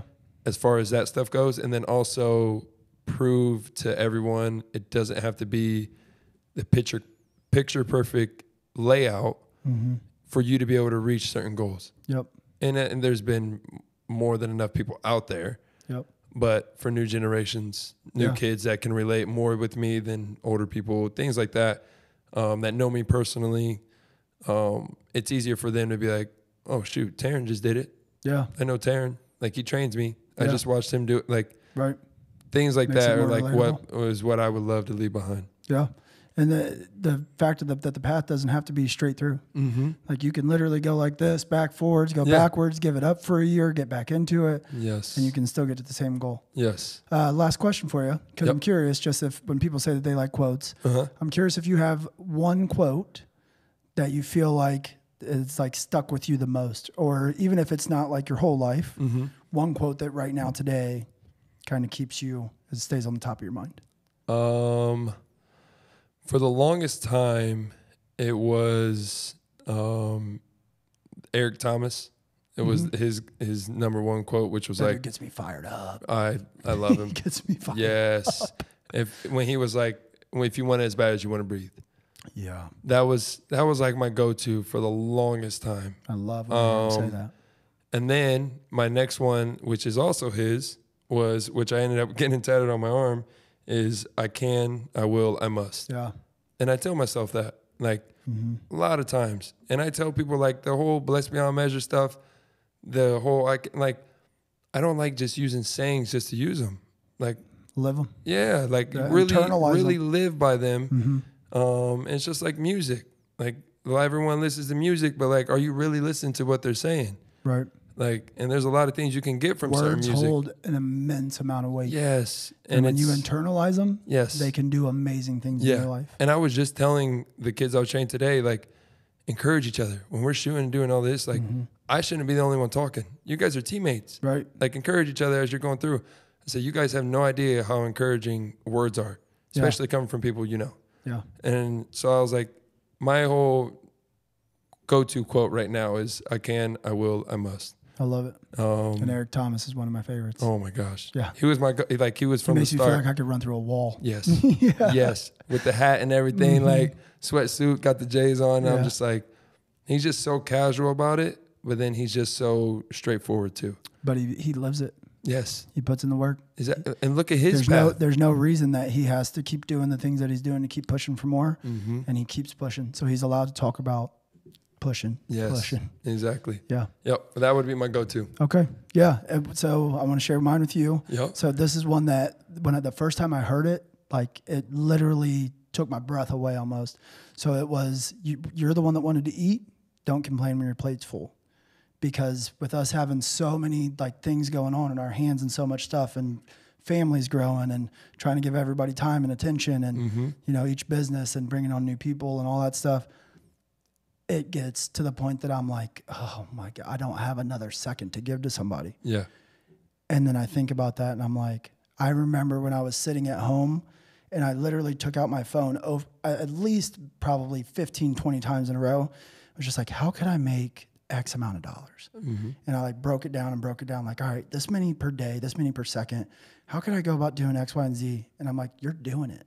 Yeah. And you wanted to be here. So just shut up, stop complaining about it because you're exactly where you wanted to go. And nobody said it was going to be easy or else everybody'd be doing it. I'm going to steal that from you. Yeah. That's a hell of a quote. Isn't it? I love that. And unfortunately it came from like a Facebook meme. It didn't you could have kept that one. It didn't have a name. It didn't have a name to it. It didn't have anything. I wish I could be like, yeah, it came from somebody really cool. But yeah. It didn't. Shit. But anyways, I really appreciate having you on here, man. I think just the stuff that you've talked about, there's so many people that could benefit from that stuff, and not even just athletes, just people in general that want to better themselves and aren't satisfied with the day-to-day life that everybody else is living. Yes. They want to be the outliers. Yep. So no, I really appreciate it. And thank you guys for watching so much. I mean, if you stuck around and watched this whole thing, I hope that you got something great out of it. Please check in with us and subscribe to all of our channels. We're going to be dropping a whole lot of stuff, including a documentary that's going to be coming out. He was just saying that he was really enjoying the Leadville 100 that Nick Bear put out. So if you liked that, stay tuned for what we have coming up. But as always, get out there and make your name mean something. And thank you guys.